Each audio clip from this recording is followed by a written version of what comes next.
Interurban Lofts proudly present The Border Patrol with Stephen St. John and Nate Bukaty.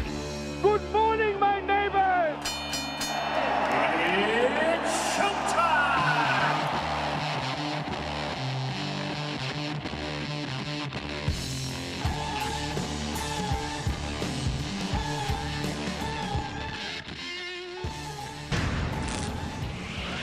Patriots, Steelers.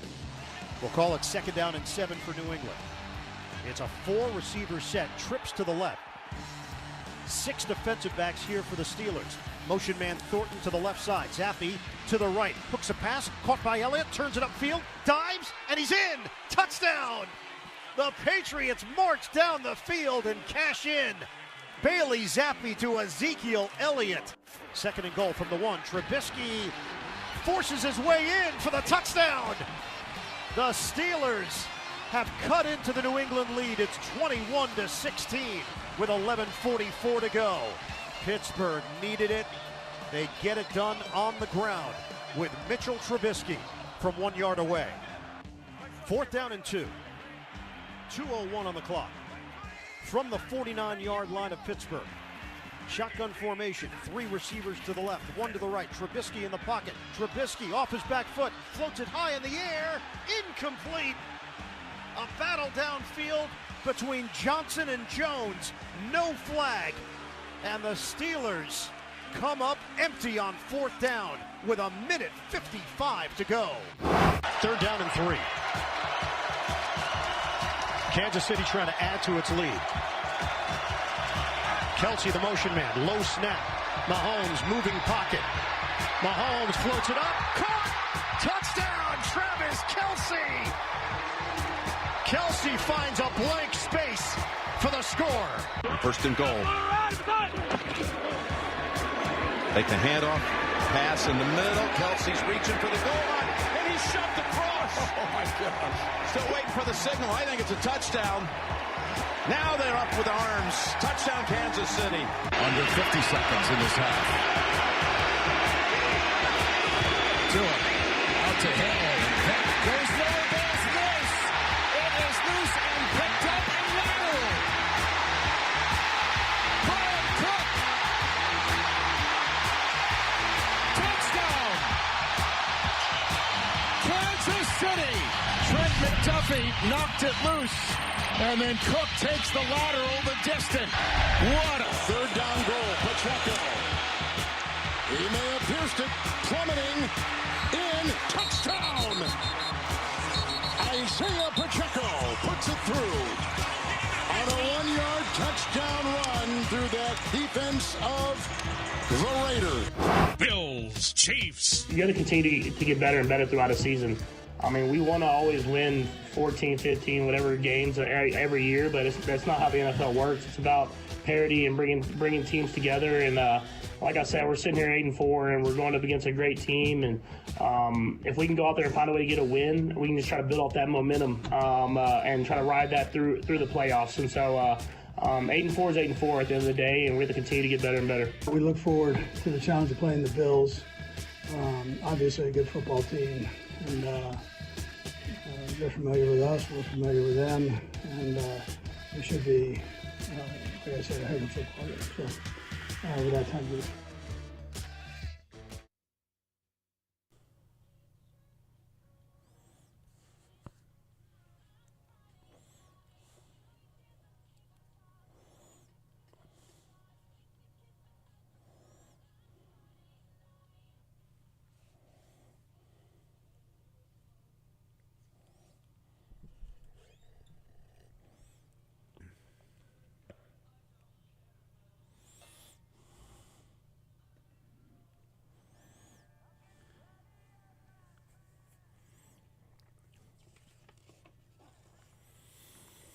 Good morning, Kansas City. This is the Border Patrol on Sports Radio 810 WHB. Stephen St. John and Nate Bukaty with Jake Gutierrez on this Friday. If you haven't figured that out by now, December 8th, 2023. Thank you so much for joining us. Today on the show, we'll talk to Stan Weber. We'll have our Border Patrol blitz that morphs into the fast break. Gabe DeArmond does both for PowerMizzou.com. We're still talking football anyway, so you can fast break all you want. I'll continue to blitz. Then, to talk Kansas, we'll talk to Nick Springer. And like a trial run for Nick Springer. And if he's no good, then we blame Marco. But Marco's already out the door. And so then we'll blame Nick Springer. How about that? And then our old friend Jay Heydrich will talk K-State basketball with us in that segment. And then Tim Grunhard will be on the phone with us in the 9 o'clock hour. So we got all that and a little more between now and 10 o'clock. Chiefs and Bills on Sunday. Yay. And just remember this. This is how thin the line is in the NFL. A thin line between love and hate. If the Bills were to win at Arrowhead on Sunday, we've talked about how the Bills are 6-6. They're not bad. The Panthers are bad. Arizona's bad. They're not bad. They're just they haven't lived up to expectations. But the Bills, fighting for their playoff lives, are 6-6. The Chiefs, with a firm grasp on the AFC West lead, they're 8-4. If the Bills beat the Chiefs on Sunday, they'd only be a game behind the Chiefs in the standings. It doesn't matter because that won't come into play because, like I said, the Chiefs are going to win the division. And the Bills still have to battle for a wild card spot. But there would be only one game that would separate them. The Bills would be 7-6, and the Chiefs would be 8-5. This is wild to me. That's how thin the line is between a team that has been on the outside looking in for most of the season for a playoff spot and having to fire their offensive coordinator. And look, Mahomes and the receivers have received plenty of criticism, but people have been on Josh Allen's ass all season long. And so I find that interesting. And just imagine if the Broncos hadn't blown that game against the Texans. They had a golden opportunity to win that game by scoring a touchdown at the end, but Russell Wilson, great defensive stand by the Texans, and Russell Wilson throws an interception in the end zone. I mean, the Broncos, if they would have won that game, they would have been 7-5. And only a game behind the Chiefs, and we'd be talking all week long about, boy, if the Chiefs lose to the Bills this Sunday and the Broncos win, they could be tied for first place. That's how thin the line is. That's how crazy this is, right? And but thankfully the Broncos blew it against the Houston Texans. And then who knows, that could end up costing them a playoff spot.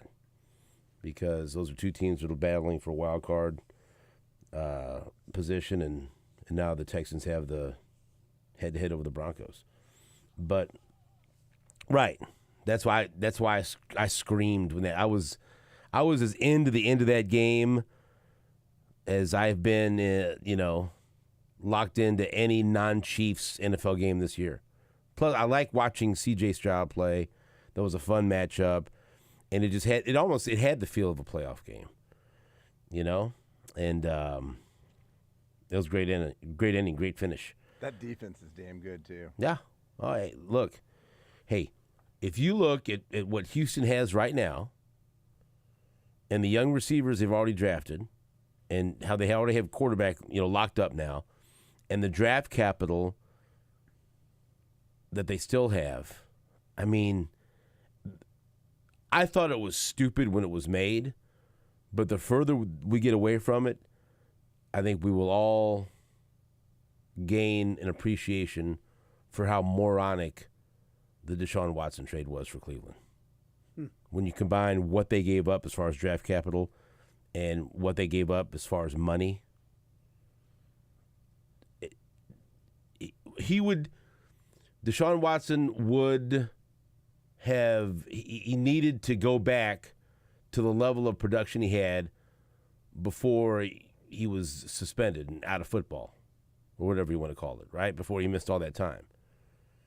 He was a top 5 quarterback when he was with the Texans, right? Yeah. But even then, maybe it's worthwhile. Probably.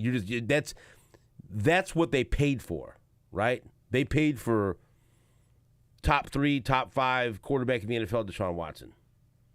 Not for what they got. Guy that can't stay healthy and guy that's he's just a guy. He's an okay quarterback, right? He's all right. But if you combine what it did to them and you look at how it set the Texans up, now the Texans had to hit a home run with their selection of quarterback, and they did.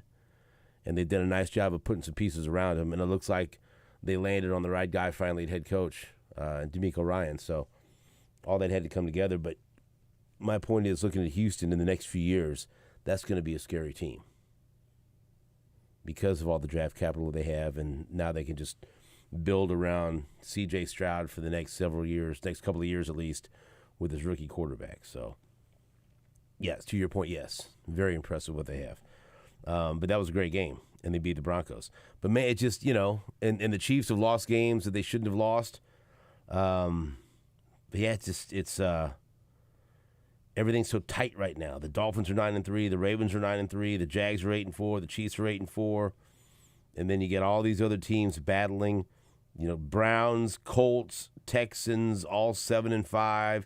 Steelers are 7-6 after last night, whatever the hell that was. The Bills and the Broncos are fighting for a playoff spot at 6-6. And so this is the wild finish to the AFC starts on Sunday. This last month is going to be terrific. Terrific drama. And like we've talked about this earlier in the week, I think we all agree. The teams right now that are in position to claim a playoff spot are not as good as the teams that are behind them trying to knock them out of position. Jacksonville is going to win that. Well, maybe not. Hell, I don't know. They only have a game lead. But we've seen Jacksonville, Jekyll and Hyde, up and down. They had no business. A team competing for the number 1 seed had no business losing to the Bengals with a backup quarterback. No business. And they did. So that just shows that you can't trust them. And then the 5 seed, the 6 seed, right now, the Browns at 7-5 with that quarterback situation, I don't trust them. The Colts, they've been good, but it's still Gardner Minshew at quarterback, and I don't trust them. The Texans at the 7 seed, yeah. If you end up as the 2 seed, you don't want to see C.J. Stroud and the Texans as a 7 seed. That's terrifying, And who knows, rookie quarterback, first playoff game, whatever. But he could also go out there and throw for 380. Yeah. That there's that possibility. And we know he can lead a late drive to win a game. There's that. It would be an uncomfortable week leading up to that game, right? And then after that, the Steelers, god awful. You could only hope to be matched up with the Steelers in the first round. They ain't beating nobody. You watch that last night? Oof. What was that? Oof. What are you doing? Who are these quarterbacks? What's happening? Well, one of them got drafted ahead of Mahomes. What is this all about?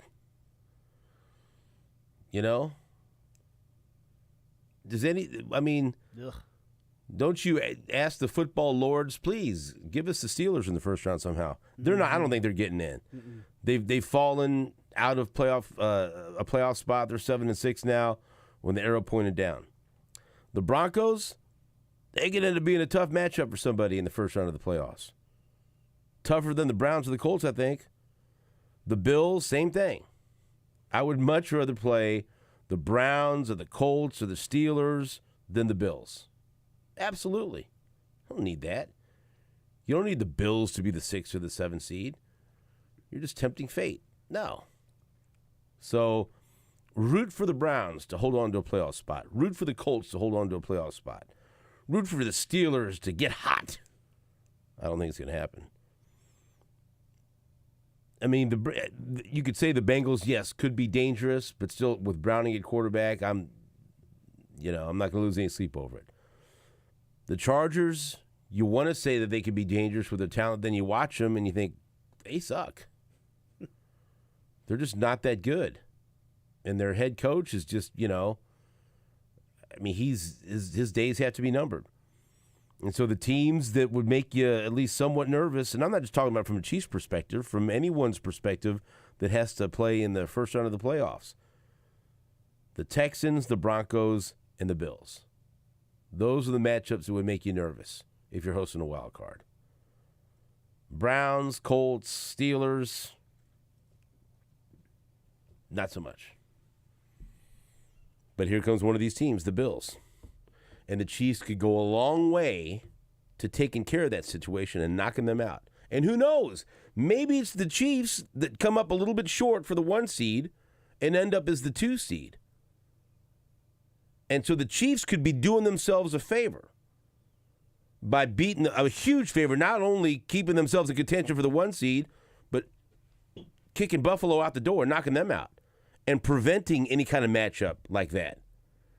And again, Nate, I get it. I agree with you. The Chiefs are better than the Bills. I will always put money on the Chiefs, but that is a scarier matchup than if they have the Browns rolling in here or somebody else. It just is. Mm-hmm. And so why even give any oxygen or life to that possible Cinderella story of the Bills finding their way into the playoffs and then everything starts to click? No. I've seen stuff like that before. I don't need that. So that's why Sunday is such a big game. You win that game, and you got a real shot of winning out because the schedule cooperates. And if you do that, if you win out or you only lose 1 game, between now and the end of the season, you got a real shot of being the 1 seed because you have the easiest schedule of all the contenders for the 1 seed. And if you beat the Bills, then the Bills are even more up against it to make a run at the playoffs because they still got to play the Cowboys. They still got to play at the Dolphins. And you're doing yourself a favor there and the rest of the AFC. So, yeah, this is a big game. Big playoff implications. Because I can totally see if the Bills somehow were able to pull out a win on Sunday, and then they've gone through the bye week, they get a big win, they win. Say they worst case scenario, I think for all of us, say they win a close game, and then they get that monkey out there. Okay, we can win a close game. Okay, we got confidence. We just win an Arrowhead and won. Now then they go home and beat Dallas. Yeah, and then all of a sudden, like, oh boy. Then they go into the playoffs, and then they believe in themselves, and they figure things out. Because I believe in that stuff. A lot of this is, when a team has confidence. Yeah. And confidence is just one big win away. And so just for everyone's peace of mind, for the betterment of the rest of the season, Chiefs beat the Bills on Sunday. And I think that could it's not going to end Buffalo's season, but it could be a nail in the coffin, right? And if the Chiefs beat the Bills, and then you look at the rest of that schedule, I'm telling you, I feel great about them having a real chance at being the 1 seed. They go to 7-1 in the conference if they win this game too, and it's huge when it comes to the tiebreaker. And they already got the head-to-head against the Dolphins, and they already got the head-to-head against the Jags. Yep. And on the flip side, like you said, confidence being 1 win away, the Bills also feel like they're one more heartbreaking loss away from total destruction. They should break them. I mean, don't you think? Name the actor. Vincent Price. Jack Palance. That was close. Jack Palance. He did push-ups on the stage at the Academy Awards. Yep. Played the villain in Shane. Right, but what movie gave him a resurgence. I know. I want Nate to know. I have no idea. I don't know who this is. I don't know who he is. Yes, yes. I mean, I don't know the name. I'm sure if I recognize him, if I saw him. Right. But remember with Billy Crystal, Bruno Kirby? City Slickers? Yeah, remember? Curly. Yeah, remember? Oh, he was Curly from Yeah. City Slickers. Oh, love it. Right? Yeah. He was Yeah. great. Yeah. He was very scary. Yeah. My grandparents loved Jack Palance. I liked City Slickers. That was a good movie. Right, then you like Jack Palance. Yeah. Confidence is very sexy. Don't you think? Sexy. Don't you Well, the think? way he said sexy is Right, kind of no. creepy. Oh, creepy, but Sexy. my grandmother would swoon. She'd see if There's she a fine line between creepy and sexy, she'd see I if she, guess. ay, qué bueno. But she remembered him when he was, he was a heartthrob Yeah. in the day. Yeah. I remember my old man used to use Skin Bracer. Right. Skin Because- bracer. no. Yeah, that's the If commercial. he By no, Menon, if you probably. wanted to feel manly and Jack Palance told you to Yeah. wear this, then you would Right. probably want to do that. Bob listened. Right? Is that I right? don't need some fancy cologne to tell me I'm a man. I use Skin Bracer. It smells great, but it also cools and tones my skin. Confidence is very sexy, don't you think? And if you didn't like the cologne, he might kill you. Right. I don't need some damn cologne to tell me I'm a man. Did you know he won an Academy Award for Best Supporting Actor as Curly in City Curly. Slickers? I did not know that. I would not have guessed City Slickers as an Academy Award level movie. I liked it a lot. So my best memories of Jack Palance was before City Slickers in the early '80s, when on Sundays we had to watch this. It was either on at 6 or 6:30.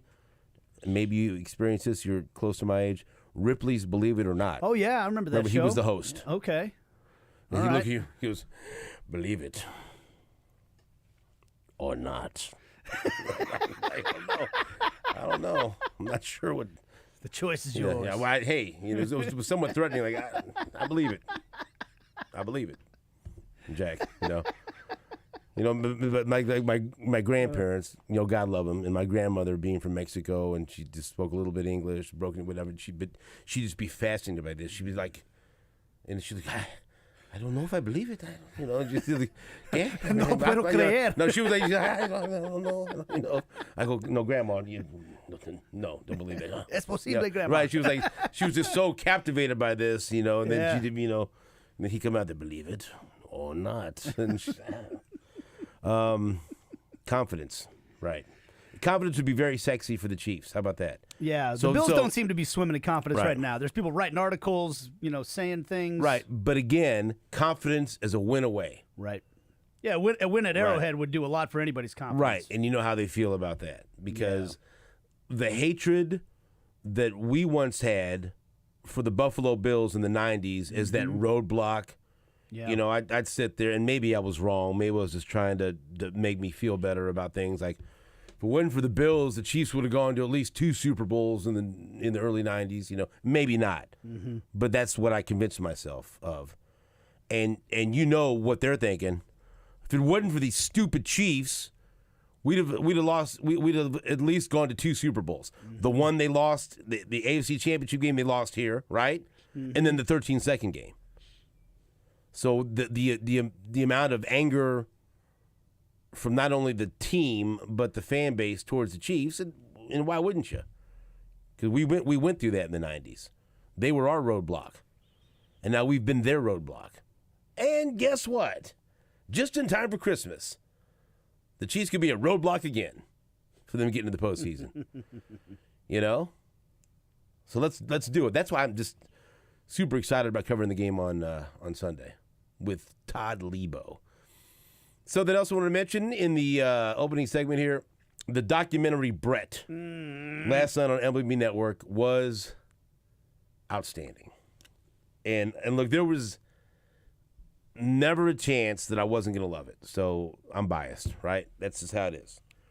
And I'm going to watch it again with my kids and everything else. We'd gotten home from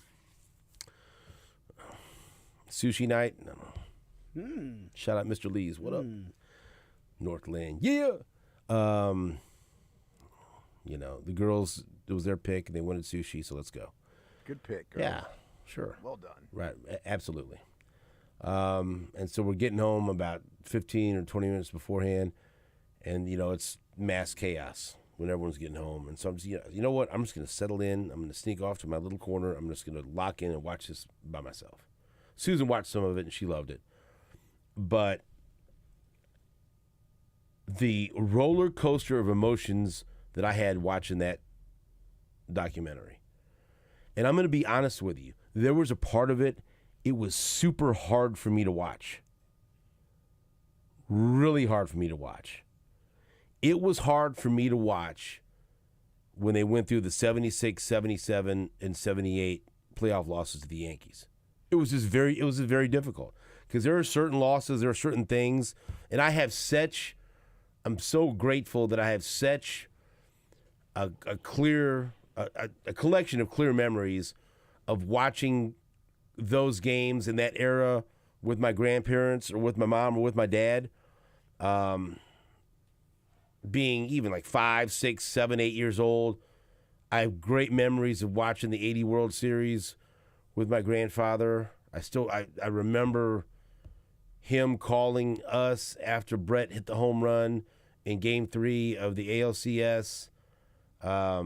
Wonderful memories of we went to Game 5 of the ALCS against the Blue Jays in '85, and then we went to Games 1, 2, and 6 of the World Series. I went with my mom to Game 6 with my grandpa and my grandfather. Danny Ontiveros took me to 1 and 2. But the emotion and how heartbreaking 76, 77, and 78 was, right? But they went into, because people forget, in that heartbreaking Game 5 loss of the ALCS that anyone ever talks about is Chris Chambliss and the walk-off home run, that Brett hit that dramatic home run to tie the game late in the game. And that's all anyone would have talked about, obviously, if the Royals would have won. But he still came up clutch at Yankee Stadium with everything on the line and went deep, you know. And then the playoff game where he had 3 home runs, and then obviously the huge home run off Gossage in the 80 ALCS. But it went deeper than that. And it was, after talking to him the other day and then watching how they did it, and I was even prepared for it after George talked to us on the show. Man, some of the stuff that they revealed about his dad and some of the stuff that he opened up and said about his dad was just shocking. Talking about how his dad used to hit him, and then they had a shot where, you know, his wife and his son were talking about it, and how his dad, you know, she was kind of explaining to his son how the relationship that George had with his dad. I mean, it was really, I mean, for an athlete that we've all followed and loved, for, you know, in this town, like he mentioned, he's been with the organization now for 52 years. It's just mind-blowing, right? You think, like, well, we couldn't possibly find out anything else about George that we didn't already know, and, like, boy, did we. And then the way they ended it, you know, they kind of wrapped it up with him talking about his dad, and it was, man, the way they ended it. It was, I feel like I'm giving away too much. It's a documentary, but still, it was great. It was great. Man, and if anyone's ever had a complex or difficult relationship with your father, with a father, you know, or a parent, man, you would sit, it hit on so many different levels. I know you couldn't watch it, right? You were. Oh man, I've never been more frustrated. You were desperate to so watch it. You couldn't watch Same last issue night. that he did. So neither one of you watched it. No, because I have the same. I don't think we need to name him. I don't know how Right. I got to figure out how I can watch it on, you know. We'll find a way, Nate. Yeah. But yeah, He was so good and so open in some of the stuff he talked about, especially with his family, but with his dad. Mm-hmm. And he kept going back to it, you know, about how he could never please his dad, and he talked about some of the conversations he would have with his dad.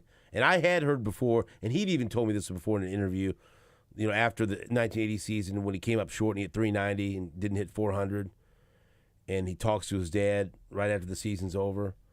And instead of his dad saying, hey, congrats on MVP, 390, going to the World Series, whatever, having the highest batting average in the league since Ted Williams, right? Mm-hmm. His dad says, you couldn't have got 5 more hits? That was the first thing he said about, you couldn't have got 5 more hits? That's all he needed to hit 400. You couldn't have got 5 more hits? I mean, just stuff like that. And you could see still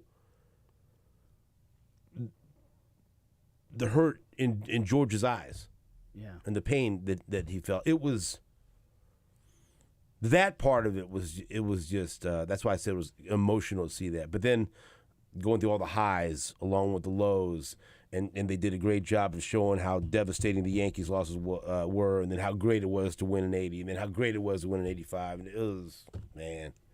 I'll watch that thing 5 or 6 more times, 10 times, I don't know. 50 times. I was so frustrated not being able to watch that. Well, it was great. Whenever you see it, you're going to love it. So that's all I can tell you. So if you get a chance to watch it, just keep watching it. Put it on a loop. Just watch it all day, every day for a while. You get mad about the Royals, Right. Hey, they just signed a middle reliever for $5 million. Like, oh, screw you. Let's watch Brett. We will take a break. Back after this on Sports Radio 810 WHB. Outfield deep at every position now with George Brett at the plate. Set by Gossage, a high drive hit deep to right field. It is gone! 3-run home run by George Brett into the 3rd tier of Yankee Stadium, and Brett.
Welcome back to the Border Patrol on Sports Radio 810 WHB. So Stan Weber is with us. You watched Brett last night on MLB Network. I did. And again, I'm with you.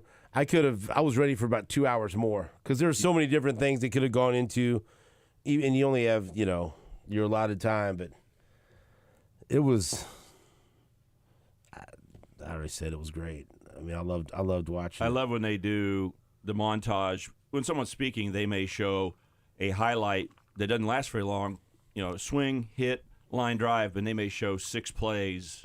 So you couldn't turn away. It wasn't just the volume. Right. To me, the video was really cool. Rip, rip, rip, rip. Hitting and sliding into second base. And it was that just Phil. That wasn't the story of what they're talking about at that time. It was just filling in while someone was speaking. And so I thought it was good. But, boy, they did really go through things fast because 2 hours minus commercial time isn't that much content. So they'd go, here's 76, here's 80, here's 85. Can we just stick around and show a little bit more of this? I'd never seen, and again, there's things that as lifelong Kansas Cityans, as George Brett fans, we feel like we've seen everything, right? It was cool that you could tell that he did not like Billy Martin. Oh yeah, there was, he did not, and so one of the people that they interviewed that spoke throughout the documentary, who I thought was great, was Reggie Jackson. So respectful. Reggie was great, and the things he said about George were great. And they also had Mike Schmidt and Robin Yount. But Reggie was great because that was the rival. He didn't play the Yankees, we hate the Royals. He was right. all positive about George. Yeah. And he hates Billy Martin more than anybody alive. That's right. At least from where we sit. Right. Okay, we don't know what really goes on in the world, but from where we sit, no one would hate Billy Martin more than Reggie. So he wasn't positive toward Billy Martin. And George is telling the story about how when his brother played for the Yankees came over to play the Royals in Fort Myers in spring training, and he said, and I got to face my brother. And then for the first time. And they show the video. They had the video. And he said, if my brother said if he faced me, he was going to hit me. And he threw it, the first pitch up and in, you saw it up and in, and then the second pitch, George hits a home run straightaway center, and he's circling the bases, and he talks about his brother came over and shook his hand before he crossed home plate. And made him go in an S pattern out of the baseline. Yeah. Because he came over toward the third baseline. But, yeah, so George had to run inside toward the mound, give his brother a low five. There weren't high fives back then. That wasn't even invented yet. And then touch home plate. So when his brother goes over back to the dugout, Billy Martin had the entire team move and make him sit by himself on the dugout. But it was a they joke, just went up right? to right field. Right. It was a joke. And so George said, well, I thought Billy Martin had a pretty good sense of humor then, and so, but then he realized he didn't when it got to the postseason. And there was George had made, he said he had made some throwaway comment to a reporter that, when they're getting ready to match up in 76 in the first playoff series that they faced each other, he said, the Yankees traded away my brother, so I really want to beat them. And then Billy Martin kind of took it out of context and used it, George Brett wants revenge against the Yankees for trading his brother. And George's like, it wasn't like that. I just kind of said, yeah, they traded my brother, so I'd like to beat him. You know how distracting Billy Martin really would have been? How effective? Yeah. Because he was yelling to George, who's at third base, by the way, so that if the dugout's on the same side, we traded your brother because he sucked. Right, and that's what he started saying during the game. He just tried to we traded your brother because he was awful, and it was like, how that would get to you. Yeah, if that little smart ass was over there yelling the whole time stuff. Oh yeah, and George, you could tell he was out. He wasn't my friend. I didn't want to be his friend. It was good. For those historians, they see the 1980 home run in Yankee Stadium, right? George to right field, to send the Royals over the top and into the World Series. That's the one that most giant sports fans who love baseball and know about the Royals would know about. Was it 76 when he hit the 3-run homer? Yeah. That was a bigger deal. Yes. I mean, it's unfortunate. The 80's great, but he was 2 runs down when he walked up in the top of the 9th. 2 outs, right? And then it tied the game. It just tied the game because the Yankees won in the last inning, so no one talks about it. But it looks the same, right? It's pretty much the same trajectory, right field, Yankee Stadium. But that was a 3-run homer. Now, the other one, Goose, was out there. Right. And so there's plenty of drama. I'm not trying to downgrade the 80, but I think the 76 that we didn't know the Royals were going to be great, right? 76, they just kind of worked their way up. Who would have thought they could play the Yankees like that? When he blasted a 3-run homer, 2 on, down by 3. In the 8th inning of the deciding game of the series. Imagine, right? And then the next year, he hits 3 home runs in one game off Catfish Hunter, and they still, it's all these. Yeah. You're right. You forget about the heroics of 76, when 77, Charlie Lau 78. said, this is what this pitcher's going to do, change where you sit in the box. Yeah. He literally a new pitcher came in, and Charlie Lau, who really made him, George Brett, the hitter, because otherwise he was struggling in the major leagues. And Charlie Lau, the hitting coach for the Royals, famously got credit for it. We knew that. It's not new to us. He got credit, but he told George, "Hey, come over here," and gave him a hint of how this guy's going to pitch him. And he goes, step up in the box just a little bit, move up a couple inches, and he cranked a home run. That's why I can't believe Nate refused to watch this last night. I don't get it. Well, it's really frustrating, man. I went through all this, my provider last year not being able to get Red Zone, so I switched providers before the football season so that I could get Red Zone and the NFL ticket. And this was, dude. And I will say this: I think this is just one person's viewing habits. You're only one man. I literally had no idea that I didn't have MLB Network because it's never occurred to me to turn on MLB Network until last night. You like that hot stove league? And I went to look for it because I was going to record it just in case I got caught up with the kids. He was hot. Dude. He had a text chain. I can't watch about an hour before. before. I was like, I'm going to set the recorder because, things get hectic at my house when it's trying to put kids invited in bed. You know where I live. Right. Somebody invited you to drink mudslides and come over and watch. You had invitations? Did you watch the football game then? Yes. And that was, I wanted to stab my eyes with Why? the fork watching that thing. But now I'm very humiliated that I didn't, because I was thinking of who do I know that would have MLB Network. And I will be honest, Stan, I didn't think of you. I think of you and I think of football. What if he would have called you and said, Stan, it's 6:30. This thing starts at 7. Can I come over right now? Absolutely. Oh, really? Oh, easy. Oh, man. Are you sure? 100%. Well, No, my emotional level is exactly the same. If you wake me up at 2 o'clock in the morning and say, and I pick up the phone, by the time I pick up, I'm exactly like I am now. There's no emotional swings. My house is always open. what if he calls you one time at 6:30 and says, Stan, there's a big soccer game coming up at 7, and I need someplace. Can you please open your doors to me?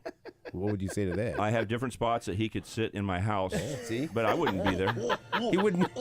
Stan would just leave the keys under the mat and he'd go out to dinner. I really have a good setup right now. I could have Nate. I'll say you can watch that TV. Sit in that chair, watch that TV, and but I'm going to watch these other things just in case you're interested in these other sports. That's right. It would be sports on, but no, it would have been awesome if you would have called because you would have been able to watch the football game. And George he was Brett. panicking. Oh, man, I was You weren't thinking right. Because what did I say about last week when we heard the audio? You played the audio of a critical St. Louis issue. And what did I immediately say? Al Michaels. That was Al Michaels. And my wife came down for a second, and I go, listen, it came on. And that montage came on. I knew what it was. I go, listen to this. And she's like, okay. I go, that's Al Michaels? And then I flipped on my audio on the other TV, and I go, he is still the biggest time announcer right there on that football game. You see the shot they had? I think it was in 1980. That's Al Michaels right there. They showed a young Al Michaels like in 1980. Nice big hairdo. It was good. He's Do you fantastic. know who called his 76 home run? Who was it? Keith Jackson, known for football. Nelly. Got a little bit of baseball. So and Howard Cosell was in there as well. Listening to you guys talk about this, the reason I was so upset, I wanted to watch it, but I really wanted to have my oldest son, Benny, watch it because I have to show you guys this picture. One of my favorite pictures that I own was at the first time we did Wiffle at the Hollow. George was there, and he came up and introduced himself to my son. And he, hey, tell your old man, he's no good at baseball, whatever. And tell him to stop talking. Yeah, and so Dina Wathen, Duke Wathen's daughter, took a picture of my son sitting next to George Brett at this wiffle ball field, and it's like one of my favorite pictures in the world. And my son, I've told him, but yeah, you can tell somebody, this guy, by the way, is as big of a legend as Patrick Mahomes, but he didn't live it. So I wanted him to watch. I want to watch the documentary with him so he can really feel and see. But listening to you guys talk really makes me realize I feel like I know those late 70s stories, but I was too young to live it myself because I barely remember my dad going to one of the 1980 World Series games because I was 4 years It'll old give in you some 1980. good perspective. Yeah, because I know, like 1980 was when I started to really kind of understand what the Royals were, and my dad went to some baseball game that was a really big deal, and it was the World Series, and that was when I started. So I didn't know all those. So I think it would be as good for me to watch, to see that stuff.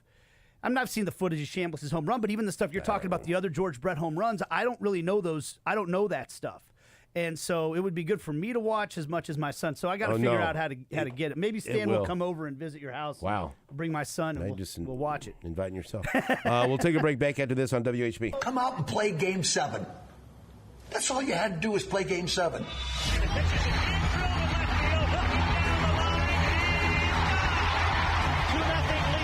Royals, 6-7, 8-0.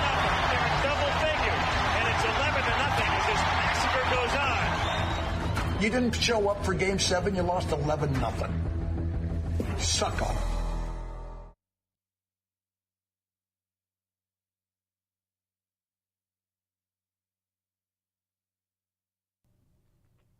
Hey, since we're talking about George Brett, I'll use some baseball terminology. Hey, guys, are you ready to hit a home run with the best Christmas gift for your special someone? Then you're ready for Pajamagram, and you're ready for Pajamagram's famous naturally nude pajamas. They will make you a holiday hero. So good they sell out every year, so do not wait. Go to pajamagram.com and check out the naturally nude pajamas before they sell out. And how about this? When you order naturally nude pajamas, you'll get a free naturally nude nightie. That's $75 in savings on a very luxurious 2-in-1 complete gift. And you can even add gift packaging with Pajamagram. They take care of everything. And if you ask me, that's one easy holiday gift that's sure to make her happy, and then you'll be happy. So why not win this Christmas? Go to pajamagram.com for naturally nude pajamas before they sell out. That's naturally nude pajamas at pajamagram.com, and tell them SSJ sent you.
Welcome back to the show, Stan. We're glad that we have you for over an hour because now we talked about George Brett, but obviously it was a very eventful week in K-State sports, so lots to talk about there. And so first, I would like to get your reaction to Colin Klein and the news that he's headed to Texas A&M because, like, we were really surprised, but then social media. Reading some people that weren't as surprised because Notre Dame came after him last year, but he stayed at K-State. But and then going to Texas A&M, did you see the writing on the wall? Was this kind of expected? Were you blindsided by it? What was your reaction when you found out? Definitely not blindsided because I know Colin so well, so I know how the Notre Dame thing went down, what they went through as a family. I know his wife Shaylin. My son Stanton, and his best friends are Colin and his brother Kyle. Absolutely. So I know him as a friend. I was his mentor in college, not just because I'm an old guy. They have a business program at K-State that you actually have an assigned mentor. I was his. We worked on his career and things like that. Mainly, I wasn't surprised, not because of the personal relationship I have with him. It's just because he's so valuable. When Notre Dame came after him, it was legitimate last year. It wasn't a one-off like, oh, that's just a unique situation. Why would anybody think Colin Klein could be at Notre Dame? And I just hope that things quietly went through this cycle of December and we can get back to work and see Colin here next year because I love what he does for K-State, how he works with Chris Kleiman, and how he's an excellent offensive coordinator and a superstar in the making. There's no doubt about that. His upside's great, but then I knew that he got asked by Penn State. Penn State went after him. One of the things, if you're his agent or you are objectively like his father was in coaching, college coaching, at some point, how many times can you tell people no and think that they're going to come back and ask again? And I was explaining this to my wife because she's like, well, why wouldn't they keep asking if you're so valuable? And I go, because it's way too public. When Mike Elko at Texas A&M asked Colin Klein to be the offensive coordinator, it was out within an hour or so. So if Mike Elko doesn't get him, it's an embarrassment. So he gets embarrassed if his first pick doesn't say yes. So if he says no to Notre Dame last year, no to Penn State this year, no to Texas A&M, at what point do you not get asked? I don't think he was pressured by that in this, but I'm just saying, when you step back and look at this, you can't keep telling everybody no and then thinking, yeah, the right opportunity is going to come down the line. I don't think it's going to work that way. I don't think that's his mindset, but I think his advisors could be saying to him, Colin, I can't keep these guys coming after you if you're not really going to consider it more seriously because they're going to say you're staying at K-State forever. I know this business so well that you've got to continue to grow and take your opportunities. I knew it when I was a football player, and I met this guy called Pat Dye. He was the head coach at Auburn. He had been at East Carolina and recruited me very hard to come to Wyoming. So I knew him very well. And when I thought of Pat Dye, I remember him telling me all about his ties to Alabama and Bear Bryant. What do you think Pat Dye's field is named after? Where's that at?